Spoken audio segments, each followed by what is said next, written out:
Thanks for coming on today. Yeah, thanks for having me. It's a very interesting thing that you do. Yeah, I mean, that's a good way to put it. A lot of people would say crazy, stupid. There's really a broad spectrum of words that people use. I mean, I started quite young, so you're not aware of the danger that comes with it. I was in there way too long for me to get out. I'm excited to talk about it. I'm excited to really learn about it. If you want to just start out by introducing yourself, telling us a little bit about you, that'd be cool. My name is Benjamin Maier. I'm an Austrian bobsledder pilot. I've been twice to the Olympic Games, 2014, 2018, and currently I'm preparing for the 2022 Winter Games. My team and I were currently vice world champion and ranked number 2 in the world in foreman. We had a couple of European championships medals. So like, especially in foreman, I would say this is our stronger discipline. And I'm in the sport for 11 years now, and I did skeleton. So like head first down the ice for about 8 years. That's pretty cool to have that kind of experience and that kind of success in the sport. Is it a popular sport where you're from? Well, it used to be back in the 90s, and then it kind of in Austria got a little bit slowed down a little bit. In Germany, it is a really big sport. Like every Sunday, it's skiing and bobsled that's on TV. And I mean, Austria, Germany, we're so close together that for us, like people know, like they know us or they know of us. How did you get into it initially as a kid? Well, I mean, it all started in 2002. So my dad was the head coach of Austria at the time, and they were trying to get the development program of skeleton athletes. So because at the time you were only allowed to start in the sport at the age of 18. And so because he was my father, like he got permission from the track to start earlier. And so normally the way how it is, it takes about 10 years to get the ability and the skill for driving. And when you start with the age of 18, so normally your athletic peak is somewhere between 26, 30. And then a lot of people would have their driver's skill, the peak of their driving in their 30s, but then it wouldn't match their athletic ability anymore. So the whole plan was to start young with skeleton, kind of get a feel, because I mean, it is very similar. It's the same tracks. And so that's how I got started. And as a kid, I mean, going down in kilometers, it would be 110 kilometers as a kid. When I was 7 years old, I didn't think that anything could go wrong. Like we had the 2012 so-called Youth Olympic Games in Innsbruck, and I was too old for skeleton. So my only option was to switch to bobsled. And the plan was to go temporarily into bobsled. And then we actually finished silver, like second there. And then we kind of said, well, I feel like there's something really going there. So why don't I stick with bobsled? And that's kind of how I got into bobsled. So just the safety issue, is that why you can only start when you're 18? Yeah, so it used to be that way, but now I think in skeleton you can start whenever you want. You just need the consent of your parents. Gotcha. And in bobsled, it's in the responsibility of the coaches. But usually you go not earlier than 14 to 16, because the sled is very heavy. The hits you get, it's quite severe. So you want to make sure that there is a little bit of body mass to the athlete. So what kind of protection or kind of safety stuff is there to help with that? Well, I mean, everyone, we have the helmets, so that protects our head, and they're just regular biking helmets. So they need to be, and it's called the first touch protection, I think. So the first touch, the helmet needs to break, so you can actually see that the helmet broke. Well, that's for the main part. And then some athletes, they have burn vests, because if you crash, Whistler, you're going up to 157 kilometers per hour, and then you're only wearing that really thin fabric, so you can get some really severe skin damage. And that's why we would have some Kevlar burn vests underneath. Gotcha. Yeah. So how much of that is is something you have to do? Like, is a rule to wear? Well, the helmet is a rule. The burn vest, it's optional. A lot of rookies, when they start, they don't want to wear it because, like, oh, it's some extra protection. But then you see even world champions, like even me, when we finished second at world champs the week before, we crashed. So it can happen to everyone at any time. And my brakeman, even despite having the burn vest, he had some severe burns on his skin. So I feel like the longer you're in the sport, the more you look out for your body. Yeah. And I guess, does that add, I mean, it probably wouldn't substantially add time, but is that a lot of weight added? Not a lot, but is it enough weight to just, for some people is that why they don't want to wear it sometimes? No, they're really light. It's like having a t-shirt, a little bit of thicker t-shirt maybe. But so the rule that we have is in foreman, it's 630 kilos of the sled plus the team. So you can choose whether, if the athletes are heavy, you want to take some weight out of the sled. If the athletes are too skinny, you can add some weight in the sled, but you cannot go over the 630 kilos total. So the weight is not really the problem. So does the added weight make it quicker then? Well, every team would have, I would say, like around 625 kilos. Like you want to have a small buffer just in case. And the heavier you are, the quicker you are down the track. Like in my case, my team were quite light for bobsledders. So we have around 35 kilos extra weight in the sled. So it doesn't matter when going down because we still have the same overall weight as the other athletes. However, at the start line, we have to push like a little bit more weight. You try to weld it so that it would fit in spots in the sled that you want to have it. Like ideally, you want to have the weight as far back as possible so that the sled is a little bit more stable. So is there like a weigh-in before the race then? It's after the first run you go down, you have to go with sled and crew onto the scale. And then it gets checked. And if you're too light, then nothing happens. But if you're too heavy, you get disqualified. Gotcha. And is that like something that happens sometimes during like an Olympic event even, or is it kind of just never really a problem? Well, no, it's not so much of a problem. I mean, it happens every now and then because the weight rule, like there's a minimum weight for the sled for safety reasons. And then an athlete in two-man can have 110 kilos and in four-man 105 kilos.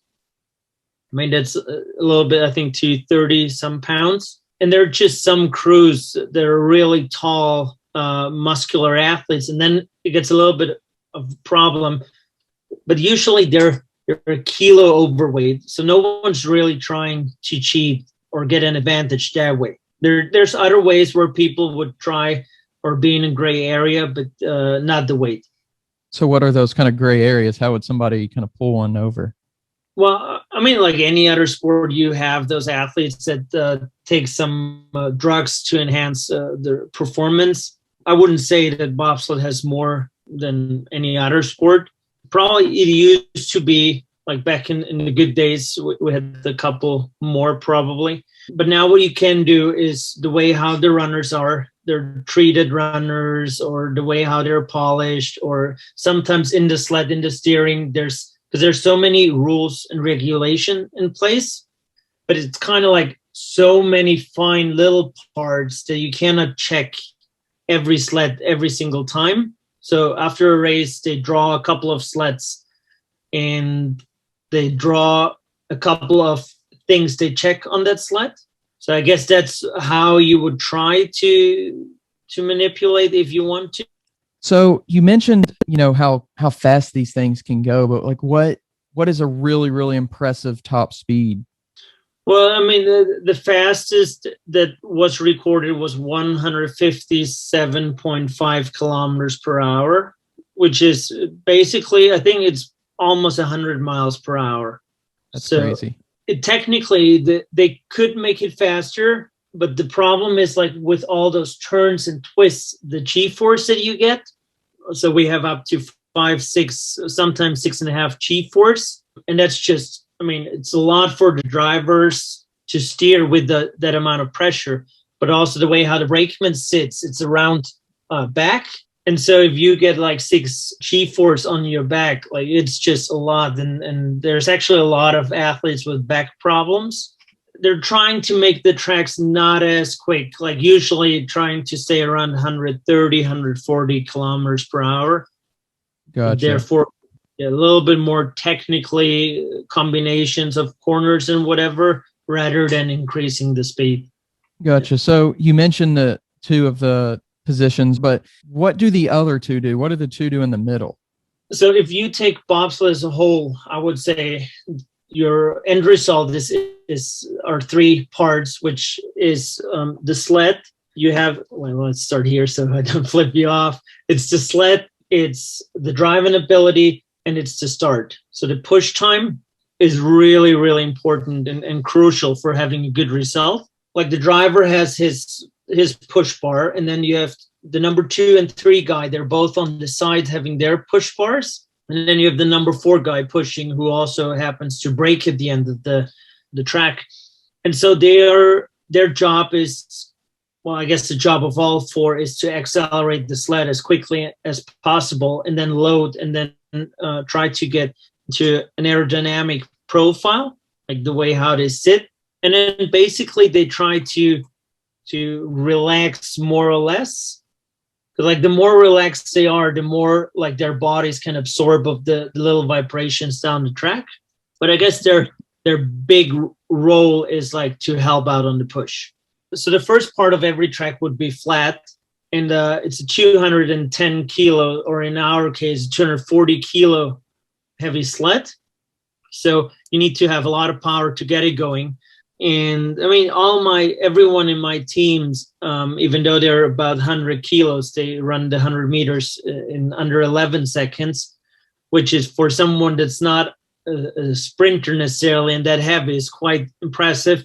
And then they're also really strong. So I guess the sled, it goes like off the block really quickly. Gotcha. Yeah. And with that first run, you said you take multiple runs. So does the sled do any damage to the course, like on that first run, to where maybe the first run you could hit your best time, whereas the next runs might be a little bit different? The track gets spritzed before the first run. So in a competition, we would have 2 runs, and then you'd combine the total time. And then if they spritz the track is a lot faster for the first couple of sleds.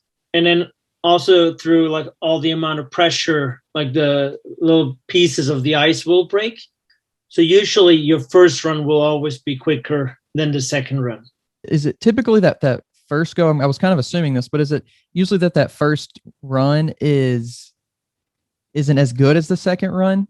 Yeah, I mean, like usually yeah, good question. I mean, you would think you'd be better on the second run, but most of the time it's the first run. You have all those, say, like the adrenaline and everything of the race, and you don't know exactly where you're at. So you don't feel any pressure whatsoever. So you get your run, and then in the second run, so they flip the order. So the worst, so the 20th place goes first up down to first. And then depending where you're at, you either feel some pressure or like you've already like given up a little bit. You know what I mean? Yeah.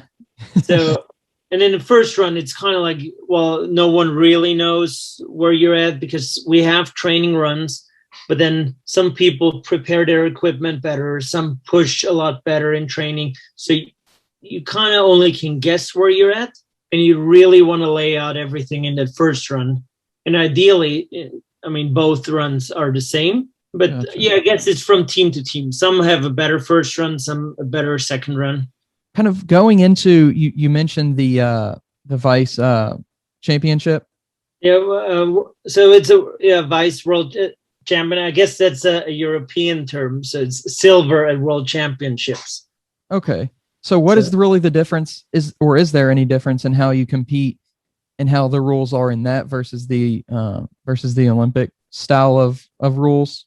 no, it's exactly the same. And for us, World Championships and Olympic Games, it's the only race with 4 heats over 2 days. So it's a little bit different. I mean, obviously, it's a much bigger event than like a World Cup race or whatever.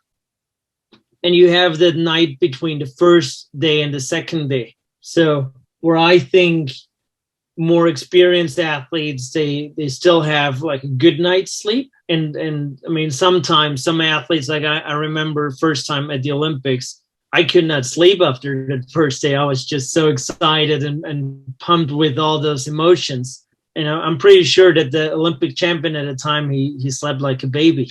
How do you get to go or be in Olympic, like be actually the one in the event versus someone who maybe doesn't make it or isn't actually part of the event? Well, I mean, we have 3 stops for criterias. So the first stop would be the international one, which I think is for us, it was top 30 in the world, which is okay. But then the national one we have, which was for us, it's 2 top 6 races or finishes in World Cup races. So that's a little bit trickier. And then you have the federation. They put out internal rules, like what they want. So usually it's for younger athletes, it's a little bit easier than for older athletes. And yeah, I guess you have to just meet all the expectation and all the rules, and then you can go. Gotcha. So being like an individual athlete of the sport, do you physically train with your team, or do you kind of do that on your own and then everybody kind of comes together when it's time to do an event? No, so the way how it is for my team, at least, what we do is we have, so we're 5 athletes, so 4 that are always in the sled, and 1 is the spare, and we just like flip around, rotate who's the spare. And then I have a strength and conditioning coach. Then I have a coach that writes all the programming and planning, and also does all like the sports science and sports psych stuff. And then like a month ago, we sat together and then we laid out the entire plan for the off season. And we train Monday to Saturdays, and then every day, like my team, at least 3 of them, because they live close by, we always train together. And then every 4 weeks, we all get together for a week of straight pushing. So we spend a lot of time together. It's like your own kind of little family, you know.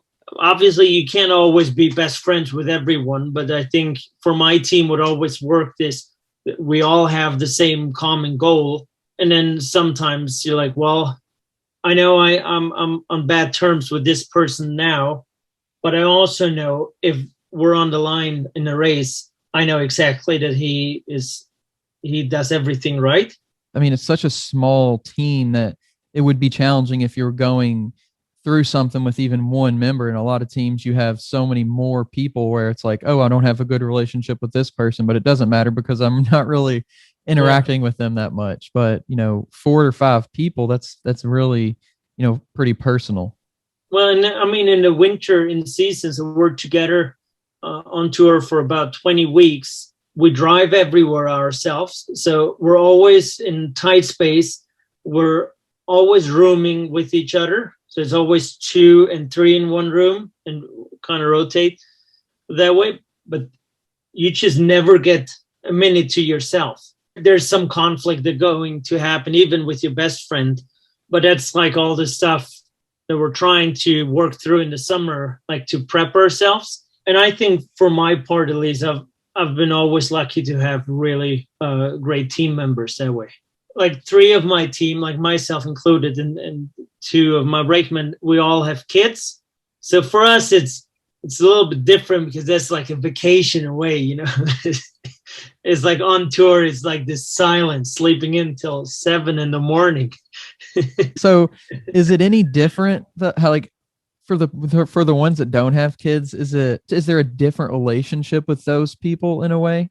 Well, I mean, yeah, but I think it's really good. Like the two others that have a kid, they're in their 30s. I'm 26, and the two others are 22 and 23. So it has this really cool kind of dynamic within the team where we have this, I call it older, more calm person with kids. Like those two and myself included, I would say we're more relaxed when stuff happens. And then we have the high energy ones that want to, like meet some girls, whatever. So I feel like everything together is a really good dynamic for a team. Is there, during a practice, and you said you kind of like do the pushing aspect, do you do like do you have like a track you do as well? Because would each track be different? Yeah. So for driving, every track is different, and the way how the drop is different on every track. So we have one push track that has two different like levels of drops. And then in the summer, so we would push on a sled that's on wheels, and there's two metal plates, so the sled stays like in line. And that's where we would practice in the summer. And I think we're one of the teams that has the most practice that way, because I don't think there's maybe one or two teams that has as many team pushes as we do. I mean, that was always our strong suit. Like what we can really transfer it very well into the sled. And then especially as if we push 4 men, because some nations, they have really, really crazy fast people, really strong people. And then it's us, we're a mix of both. But when it comes down to pushing, there's like last season, there's only one team that is pushing quicker than we were. Do you feel like the driver has just more pressure in general and sometimes takes more of the blame for either that be good or bad for what happens? Oh, definitely. Yeah, it seems like it would. So the way how it works for me, all of my brakemen, I got into the sport. So it's not a sport that people will come to. So I have to bring all of my brakemen in. I have to make sure that they get like their money. So partially I am their employer. I'm the one that has to find all the sponsors. I have to, like, the entire coaching staff is organized and paid for by me. So basically the driver, it's the pilot. It's not like in soccer or any other sports where you would have the team captain that is just for the team.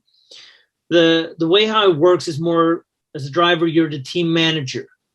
I have to bring up all the funds. I have to pay everything. I have to get everyone in, or like organize everything. And then obviously, like if something's going really bad, it's the driver that gets blamed. It is a sport that, at least for the driver, is a lot more in front of a computer than in the gym or on the track, or you just have to find a balance that you can get both. Oh, wow. That's crazy. I never realized that. It's like you're the head coach and the head athlete. Really, it's crazy. I never realized that. I mean, is like it puts so much on the driver in every different aspect. Yeah, like my foreman sled, it costs 120,000 euros. That's just a sled without runners or anything. And so, like, you have to be really good at knocking on doors and selling like sponsorship packages, whatever. So yeah, I mean, that's for at least for me as a driver, it's always a lot of pressure. It's a lot of business work and business hours to get everything going. You don't get necessarily as much reward, because if it goes bad, well, then it's your fault. If it goes well, like in any other sport, you're a hero for a day or two until the next other athlete or other sport has a medal. Like, you really have to understand and learn why you're doing that. And once you realize like there's an internal motivation to do that, I think that's key, because you won't get it from outside. So do you have any educational background as far as like the business side or the any of that goes, or did you just kind of learn it all through the sport? Well, I have a coaching degree. So one is a general coaching degree and one is a diploma for bobsled and skeleton coaching. And I'm currently just about to write my master thesis. I'm doing an MBA. And before that, so the way how it in Austria works, you can do high schools with a topic, I guess. And mine was a 5-year one with a major in business. It took me 5 years in the business school to realize I don't want to end up in business. So I chose sport. And after 2 or 3 years, I realized there's more business in sport than I would have had staying in any other business. How long? Like, what's the longevity of a career for a driver?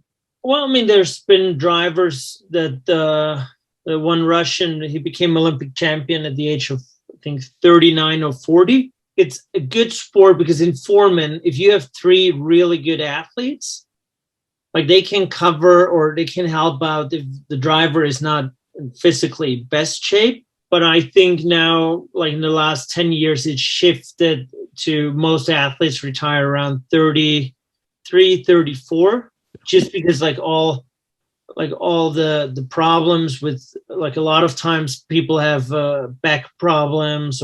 The sport takes a toll. Yeah, I was going to say, is it something that because the sport's become more, just more advanced, that the injuries are becoming more advanced at an earlier age too? Well, yeah, I think it's this combination of you have to be really quick and you have to be really strong and you have to push really well. So you want to train ideally like a sprinter, but you're way too heavy to be a sprinter. You train like a weightlifter, but you don't have as much time to have this proper technique as a weightlifter.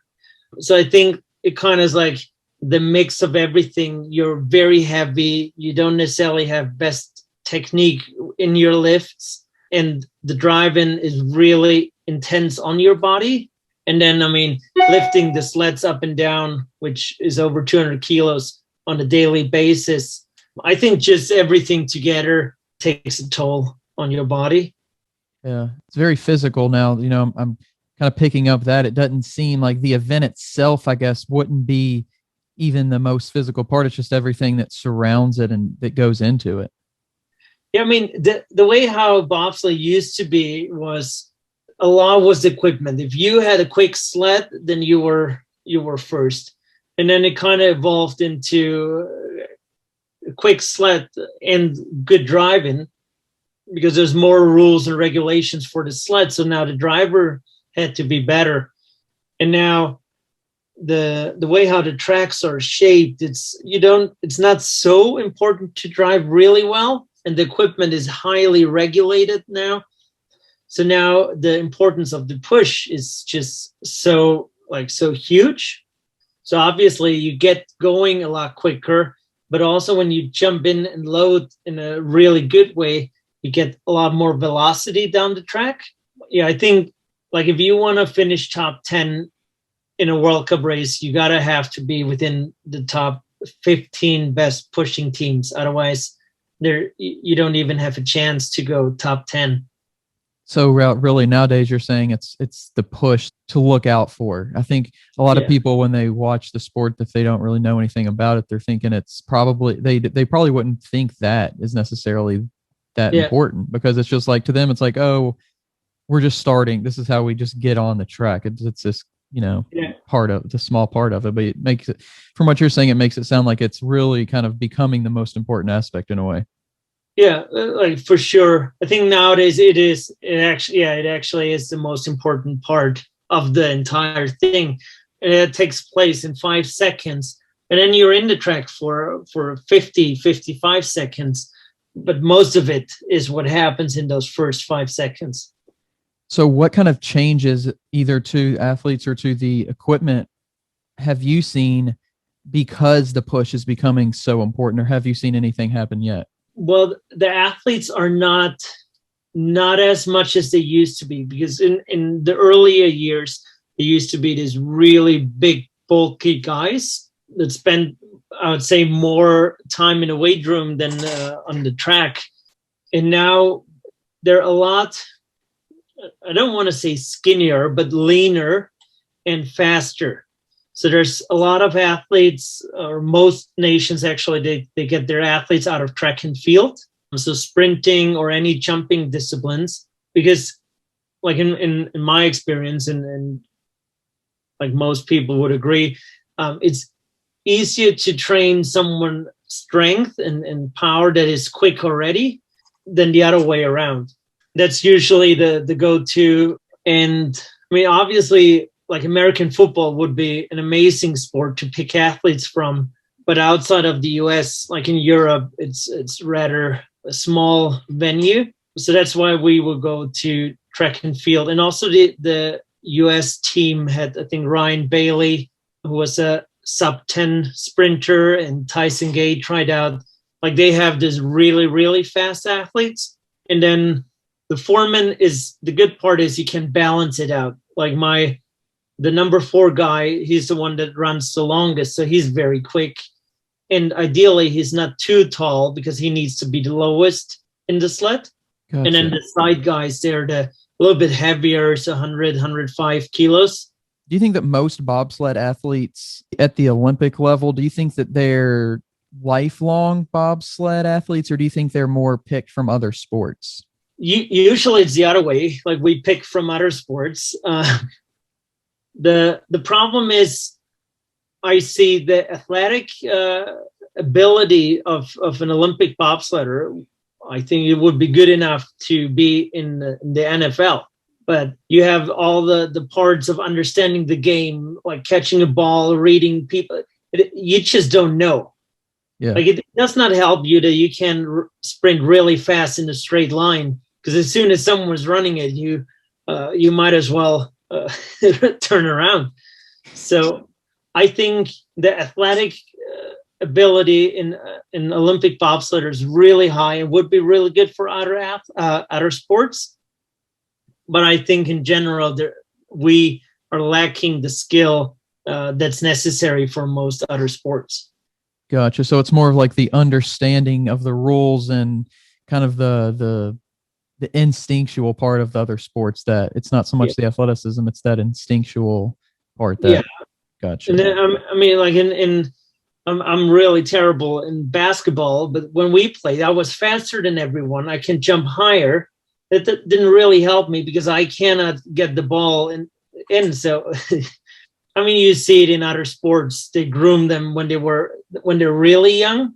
And so this is, in my experience, why it works the other way, because a really good football player has the athletic ability, and it's not so technically challenging to be a good push athlete. Or as the other way around, it's I don't think it's possible. I gotcha. So you're saying it's less of a rules and less of a mental sport in bobsled than other sports. For the push athletes, I would say it's less of a mental sport. Whereas for the driver, even, I mean, outside of sliding, but also in sliding, it's a lot mental. Because 2 years ago, there was world champs in Whistler, and one crashed, actually an American bobsledder, and he broke his neck. And thankfully, it kind of got stuck somehow, so he survived. But then if you're standing on a start line, I mean, you gotta have to have the courage to still go down. And you're doing those very little steers at those high speed. And I mean, you have to trust in yourself that you can get down, and you have to still manage to do like those little steers and don't panic, even though you're so quick. The way how we steer is I guess it's kind of interesting, because I can only steer when I have pressure. So I have 2 D rings. And if I pull right, it goes right, and left. But if it's on ice. So if it's a straightaway and I do anything, it's like windshield wipers, like nothing will happen. So I actually need the corner and the pressure of the corner that I can actually steer. And if you're going 150 or 140, whatever, where I have to steer, I have to start about 15 to 20 meters earlier, that my steering will work at the point where I need it. So every movement that you do is anticipated. And I mean, that's like the whole thing. You have to trust in yourself. You have to trust in the coach, and that everything will go like kind of like get together, because the speed is way too quick and you cannot react. Like at the point when you're tipping, you might as well just go under the cowling and cover yourself, because you cannot react anymore. That's actually something that I heard when I was, watching some of those videos, is that's exact same thing about it's an anticipatory thing, not a reaction thing. And I mean, we have a lot of POV videos of every track and track notes. So usually when you go to a new track, you spend hours before looking at all the videos, at your track notes. Before every session, you and your coach, you would walk down the track, look if anything of the ice has changed, the way how the texture is of the ice. So like how much grip you will have. Because if it's a little bit frosty, then you will have a lot of grip. Then you have to adapt your steering mechanisms to it. Whereas if it's spritzed or if it's cold, you have to change the equipment to get the amount of grip you want to have. And I think like that's where, when I said earlier, it takes about 10 years to get this skill, is like to understand everything. Because sometimes you train as at 0 degrees Celsius, and then the race is at -20. So every steer will be different. Every like point where you start steering will be different. And you just have to develop a sense and feeling and understanding for that.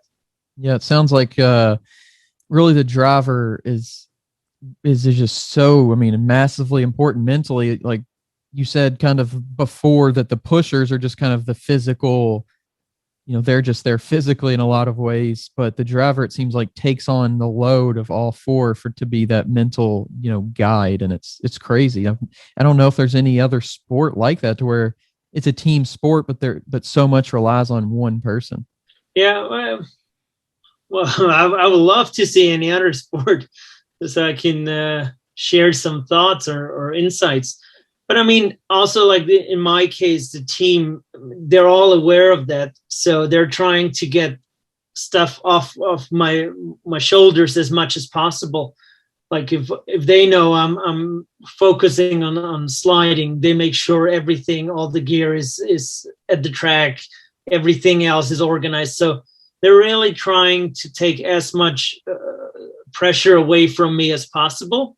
But I mean, in the end, once we're in the sled, and they cannot do a lot, but it's all everything around it. And I mean, we don't have a service guy. So like we set up our sleds ourselves, we polish the runners ourselves. We have, if anything breaks, we have to weld it ourselves or carbon fiber it. So like that way, my team helps me a lot. So after training, I go with the coaches, do some analysis, and they get the equipment ready to go.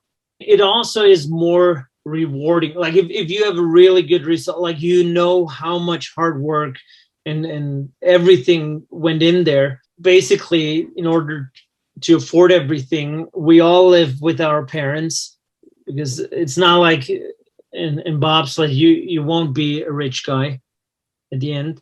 So you really have to have this motivation to, in our team's case, is to get this Olympic medal. And that's what me and my team, we said up front, is like, this is where we're going. And that's what we're willing to put into. I mean, last year, because in the 3 years before I had a whole bunch of injuries, you always ask yourself, like, okay, why am I doing that? Well, I mean, I have a son. My wife's in Canada, so I don't see them for a huge part in summer. But then once you have those results coming back, it's kind of like, well, okay, that's why I'm doing that. We're still on the right path. It's okay to make some sacrifices, because in the end, it's an Olympic medal that matters to us. And there's no way how you could ever live off of bobsled in the long run. it's crazy because you as the average person, you just sit here and watch the Olympics and you're thinking that these athletes are pampered and taken care of, and are these celebrities and whatever else. And when you hear somebody say something like you did, it's just like kind of a kickback to reality with these people are just out here doing what they love and doing it for the purpose they have. Yeah, I mean, like a lot of people, even in my family and friends, they think like, well, the athletes, we fly to all the venues and like super nice hotels. But in reality, we drove to Latvia, which is a 24-hour drive straight in a transporter that fits 3 people tied together. You sleep in the car. Then in order to save money, we sleep in motels. Like it's very low budget, I guess, in that way.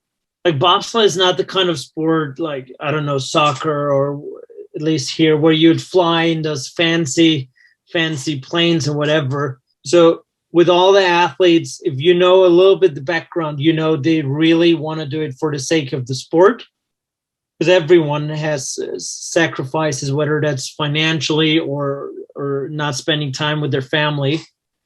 So I think that's kind of the cool way, because it's not only Austria, it's all of those other nations. And when you see them, like they all have this same kind of mentality and spirit. So that's pretty cool to me. Yeah, that's just so against what I think so many people think, like you said. But what is that experience like though in the Olympics when you get there and you're amongst all the athletes? Like, kind of dive into a little bit about what that experience is like. It's really great and not at the same time. It's like, as an athlete, I mean, that's almost everyone's athlete's goal is to ever go to the Olympics. And you have this huge imagination of like, wow, like if I'm there, then I made it.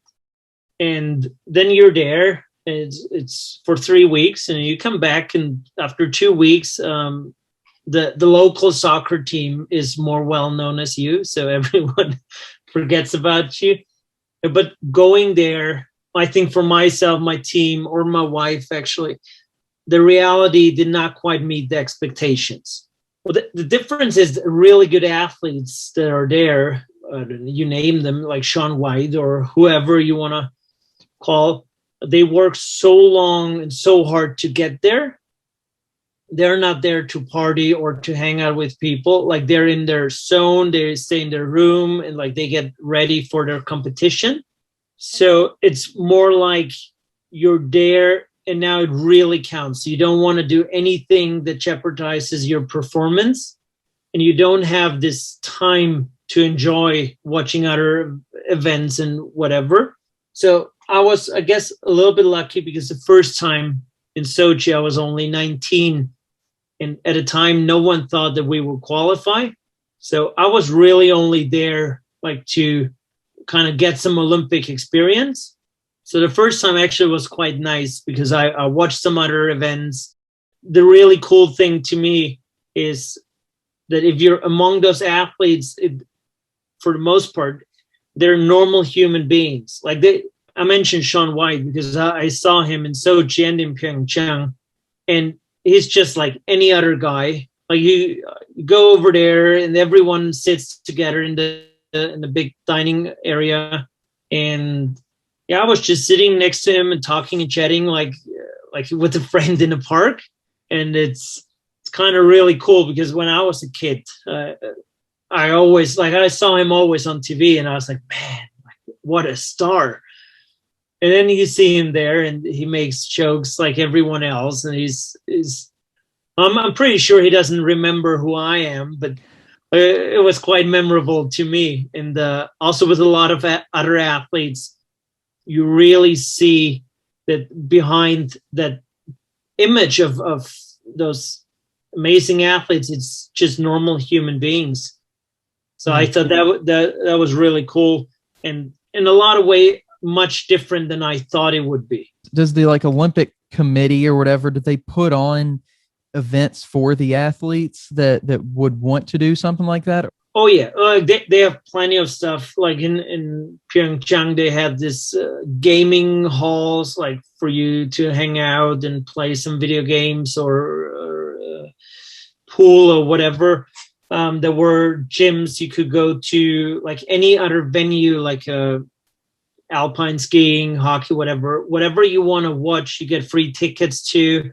There's the opening ceremony for all the athletes. So there's a lot of stuff. If you want to do, like, you can have an event or a party like 24/7. Wow. That's crazy. Yeah. As an athlete, like, if you, like, that's the 2 or 3 weeks every 4 years where you get whatever you want.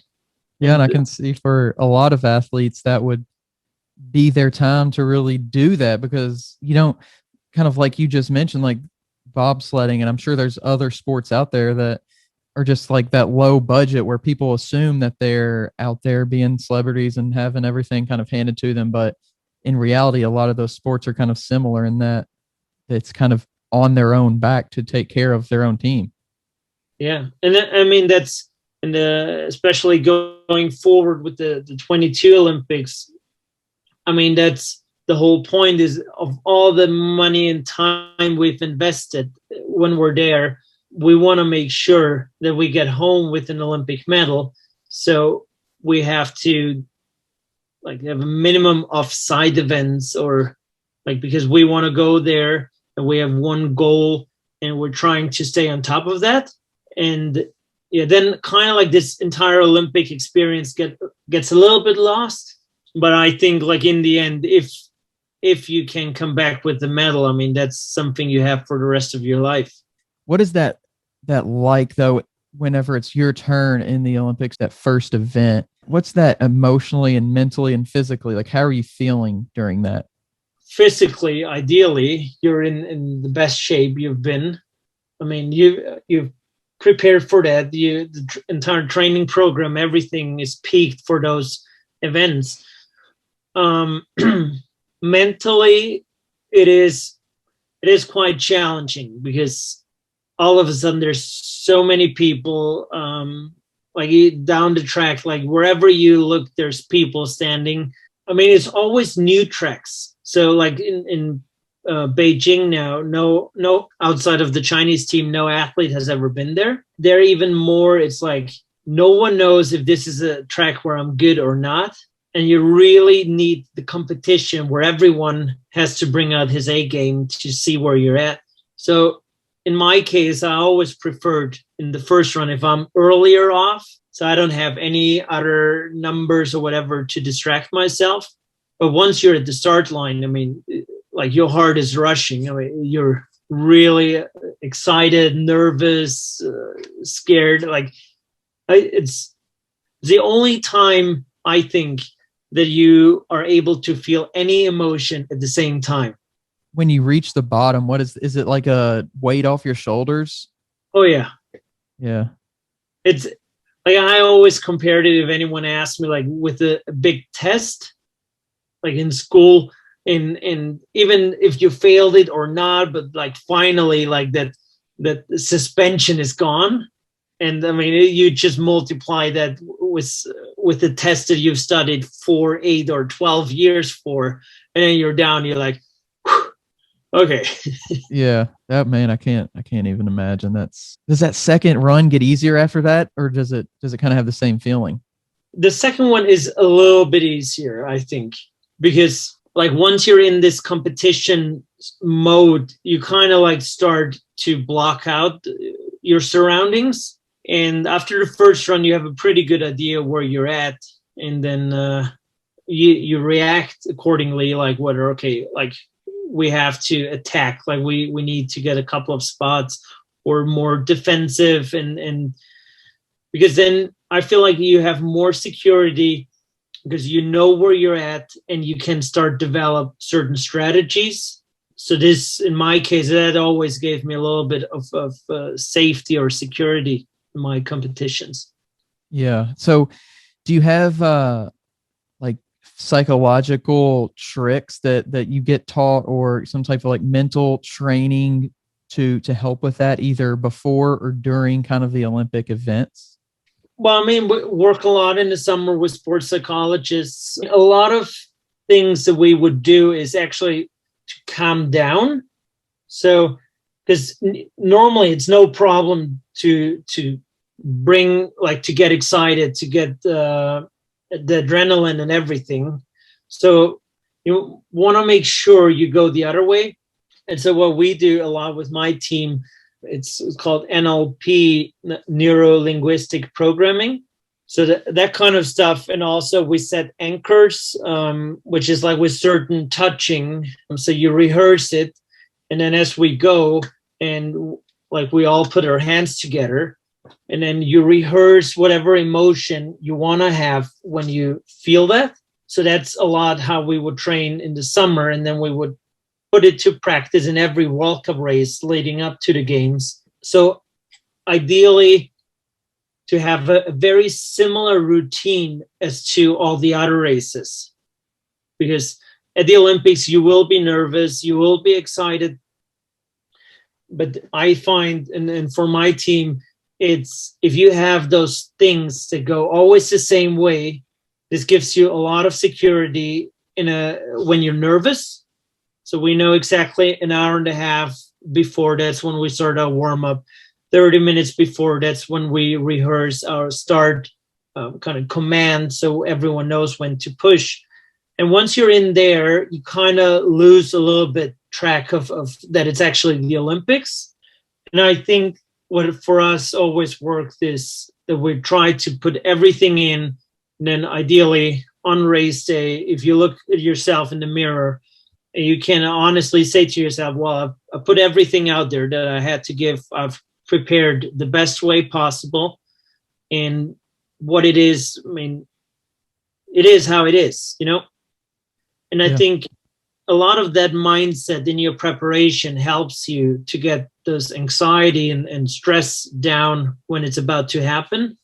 And I mean, if it's good enough, it's good enough. But if you're only second, third, or fourth, or whatever, but if you can say to yourself, well, I've genuinely put everything in it that I had, I think this gives you a really balanced center, like, to compete. As far as in the terms of like winning and getting that medal, do you have any like visualization technique? Is that some of the technique that you've ever done, or something like that, to where you're like picturing yourself actually winning it, like holding the medal or something like that?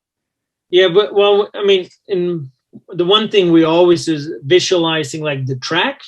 So that's where you have to, or what everyone starts as soon as you get into the sport. And then 2 years ago, we started visualizing like the start mechanics. And now last year we started, the coach calls it imagination. So it's visualizing, but also the way how you're standing on the podium, the way how the metal feels, the smell, if it's warm, cold. So you kind of want to get this complete image or video, like that, you know exactly, okay, well, it's -5 degrees. There's like a light breeze.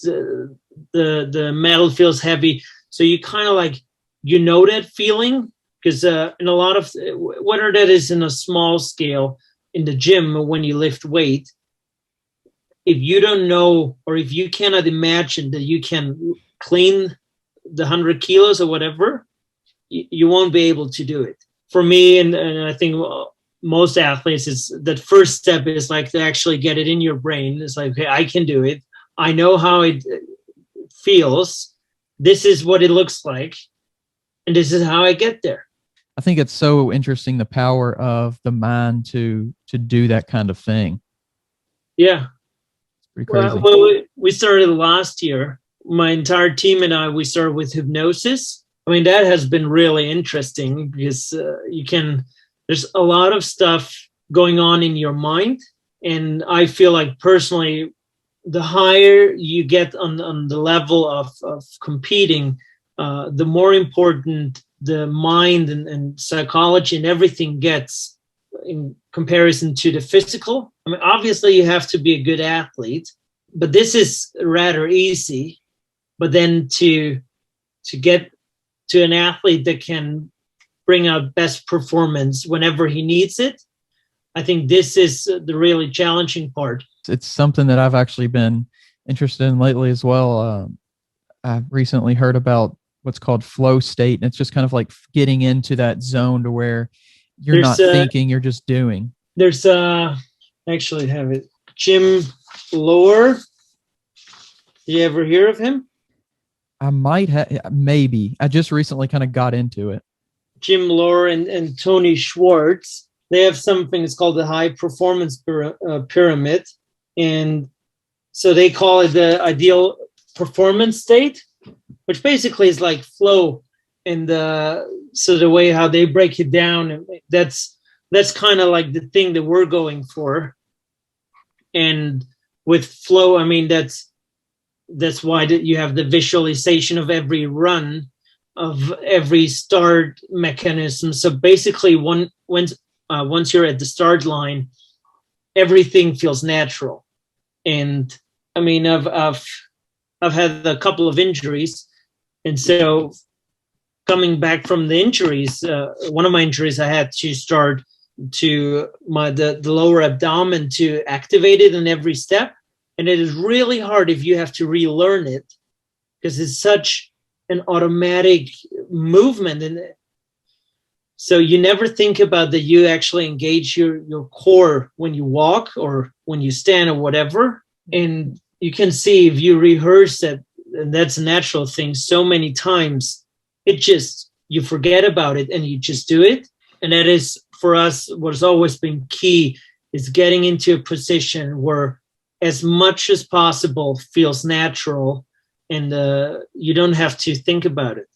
I think, like you were talking about before, just like being able to get there, not kind of letting it happen by chance. I think that's the most challenging part for so many people to grasp and understand. You'll watch like sports like basketball, and you'll see somebody what they call like they're on fire. It's kind of like being in that state to where they're just putting up shots and they're all going in, and it's almost like they're out there. And if you said hi to them, they wouldn't even hear you. They're just in their own zone.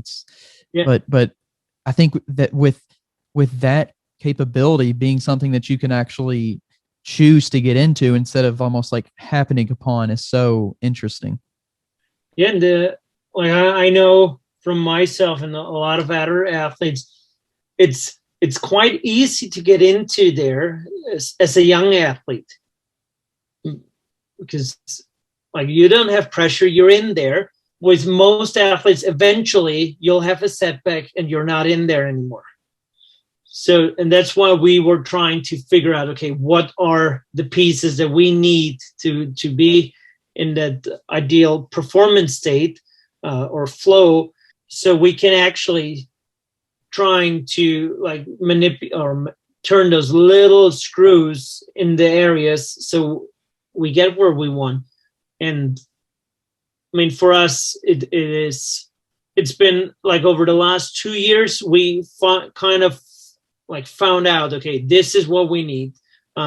We don't need to get rich, but we need financial security that we're there. We have the purpose, like why we're doing this. So you kind of need all this playing together. And then once you have that, it's like, oh, well, let's just have fun. We trained really well. We prepared really well. Everything is the way how it should be. Let's go and bring home some medals. Yeah, it's almost just like I've taken care of what I can do, and I'm not going to worry about it because it's already, it's time to just go through the motions at this point in it. Like the way how it goes a step further, even with my coaches and stuff, the way how we do it is, if anything technically was really bad, they tell it, and I am not allowed to watch the video. So they tell me this was not good, and they show me a video of how it would be good. So you never get this really bad image or video of the movement or line at the track in your head. You get the correction. Well, this was not good. This This is how you should be. And then you see the video of how it should be. So you always, you watch someone else doing it right. And in my case, I can 100% say this helps you so much more than seeing you doing something bad over and over again. But the crucial part is you have to have a team that works that way. Yeah. So everyone needs to understand, okay, well, I don't need to see how it's bad. Show me how it's done properly. Then I can imagine it, It kind of circles back to the imagination. Yeah. And it's, I just found it so interesting how, because you're as a person, like you don't see yourself when you do something, but seeing it done, I found that so interesting how you can kind of translate those two, because you don't really see yourself in like this video game style of, you're seeing yourself through your own eyes, but it's just so interesting that you can use those videos as that mental training. My last question was going to be like, where do you see this sport going and in the future? How do you see it advancing? And I think maybe that's one way, but do you see any other ways that it's kind of advancing over time? The way how the sport goes forward, it gets a lot more professional, just because it requires so much from the athletes or from the driver, that you see those small appearances from teams, and they're gone after a year or two because they cannot keep up with the amount of work. And I feel like, as I said earlier, you have to develop that understanding that most of it will happen behind a computer and not like in weightlifting in the gym. And so I think like there will be a lot more really high professional teams, but very few amateur teams. So I think this is where I think the sport is heading. And definitely, like, at least in Austria, Germany, Switzerland, like, we get more viewership every year. So in this area, it's really good TV coverage. I guess it's hard for North America, because if Germany, Austria, Switzerland is so good, it's not likely that to have races in overseas. So I think it'll be even more challenging for North Americans to get sponsors in, to get athletes in. For Europeans, I think it goes up. Can I ask you a question? Sure. Have you ever been in any kind of a sport, or I know very little about you. Okay. So I haven't played any like, I've played recreational sports ever since like, so I didn't play high school sports, I didn't play college sports, but I'm very familiar with the sports world. I enjoy sports. I consider myself fairly athletic. I mean, I'm not overly athletic, but I think for the general population, I would consider myself pretty athletic. So, I enjoy pretty much any sport that I can understand and I can watch, and if I can do it, that's even better, just to actually have that hands-on experience. Yeah. Have you ever been in a bobsled? I have not. No, I don't know. I don't know if I'm that courageous. I went skiing one time and I was terrified of the hills and I was pretty young, but I was just like, oh my gosh, it's because for me, it's like, it's the control. I think when you have a little bit of control, it makes things more comfortable. So yeah, I think it would take a lot of courageous build up for me to try it, but I would definitely be interested. I'm kind of an adrenaline junkie in a way. I enjoy doing crazier things. See, again, I would be completely the opposite, where I'm no adrenaline junkie at all. I'm just very meticulous working, and I like that. I do not like the adrenaline rush that comes with bobsled. To me, like every run, and maybe I'm a little bit different than most other bobsledders, but I am sincerely concerned about the three other in my sled. Yeah. I know that they know what can happen, like in a crash. I mean, it's not like you'll lose your leg, but it hurts, you're bruised, your skin is burned. I feel like so much responsibility for them, so that every run is like this adrenaline, and I don't like it. So you almost try to like push that adrenaline away, to gain more clarity. Yeah, well, I mean, I found that the more adrenaline I get, the clarity. Like the more, I wouldn't say scared, but the adrenaline helps you to really focus.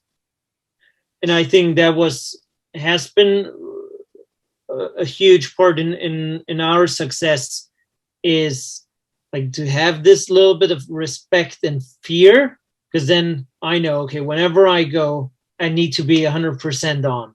Yeah. And so every rep, like training run is the highest quality possible. But I definitely would not be an adrenaline junkie. I might have been when I was a kid, or I was just unaware.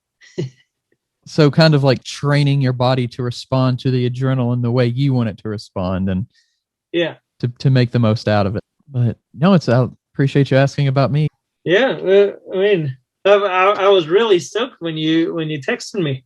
Yeah, I found your page and I was like, oh, this is really cool. Like, I think everybody, at least everybody my age group, has probably seen the movie Cool Running. So like you have this idea of what bobsledding is and like what, but in the, I was like, I maybe want to get some better information. So that's when I started watching those videos, trying to figure out kind of just the basics of it, at least. I mean, the Cool Runnings, obviously it's a movie, but it is really accurate in its core, where they have to find money in order to get down, where he's rehearsing the curves with pictures in the bathtub, rehearsing the combinations and stuff.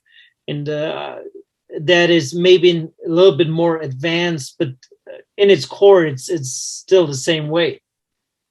Yeah, that's cool. My friends, they know like that I'm always looking for sponsors and whatever, and they all know Cool Runnings. And then I'm talking about sponsors and stuff with them, and they're like, "Well, I only thought like it's for Jamaica, because I mean it's Jamaica. Like no one cares about bobsled." I said, "Well, it's pretty much for everyone. It's not just Jamaica." That's funny. That is funny. Even when you have a good, well-known established team, it's still kind of the same way. That's crazy. Yeah, I mean, it definitely keeps you humble. Oh, I bet. Just because, I mean, like we were talking about, you're an Olympic athlete. Like that's the pinnacle most of the times of like athletics, but you're still out here, doing it all kind of on your own. Yeah. I mean, you always need some, in my opinion, you need some people down the road that remind you why you're doing that. So this is, if I could give out any advice, you have to surround yourself with those people.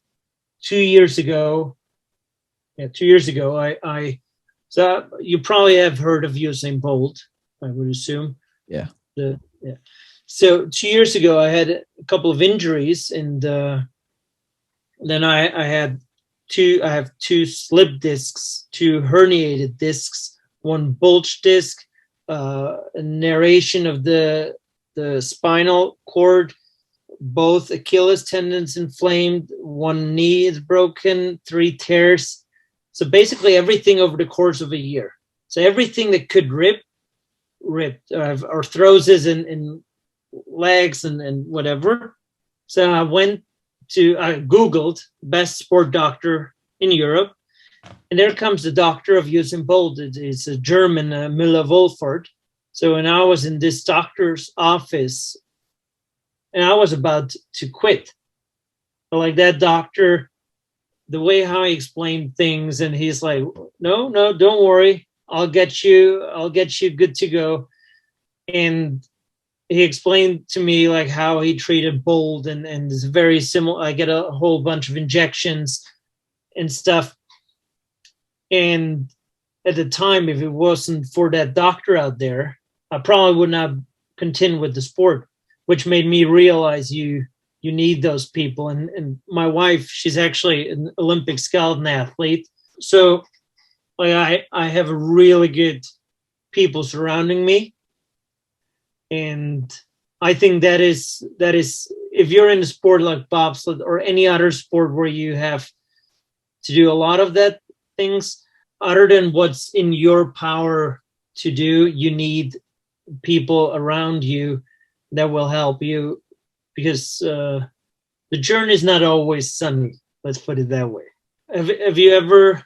I haven't seen it, but I've only heard stories of it. I think it's called The Weight of Gold.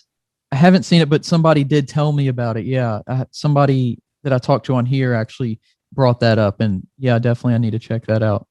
Yeah, and I wanted to watch it, but you can watch it or stream it in Austria. But I feel like this is a really good insight into versus like what you see on TV versus how it is in real life. And I feel like Michael Phelps, I mean, he's laughing with all his medals and he's so successful. But then you see that he's having depressions and stuff like to battle like everyone else has. So yeah, I think this is a just from everything I've heard, is a really insightful show about athletes. Yeah, I think there's and it's becoming more talked about, but just how athletes are seen as these entertainment value kind of characters, or almost not people in a way. And yeah, it's definitely, I think, becoming more humanizing of the actual person that is the athlete. Yeah, I mean, with Usain Bolt, like everyone cheers for him if he's good, and everyone expects him to be good. But I mean, can you imagine the amount of pressure he has if he just had an injury, whatever? Like all those thoughts, if he's still going to be as good. And like me and my team, we had our share, but on a much smaller scale, obviously. But this is really interesting to me, because you see those big athletes and you think they're invincible, and you only see the tip of the iceberg, where like all that stuff. And also, like, because I just printed out some thank you notes for coaches, and I tried to put down all the coaches that I've had since I started skeleton when I was 7 years old. So that's 19 years ago. And I came down, I think, to 38 coaches, or just people that watched me. Like, kind of like you realize how many people have been part of your success or of your journey. And I think like once you kind of recap and look back, that's something that helps you to go forward, seeing like, okay, there's so many people that helped me get here. I do appreciate you sharing today. Yeah, thanks. I appreciate it. Yeah, and definitely good luck with training and with the upcoming 2022. It'll be here before we know it. Yeah, keep an eye for us. I definitely will. I hope we can come back with the medal. But I expect a re-interview. Oh, definitely. Definitely. I want to do that. Definitely. Let's go ahead and just mark that on the calendar. That was from this year. Wow, that's awesome. That's crazy to think it's just chilling right there. But I cannot put it out because I have a 15-month-old son and I have to hide it. So it'll stay here and catch up some dust. Yeah, you don't want it to become a toy.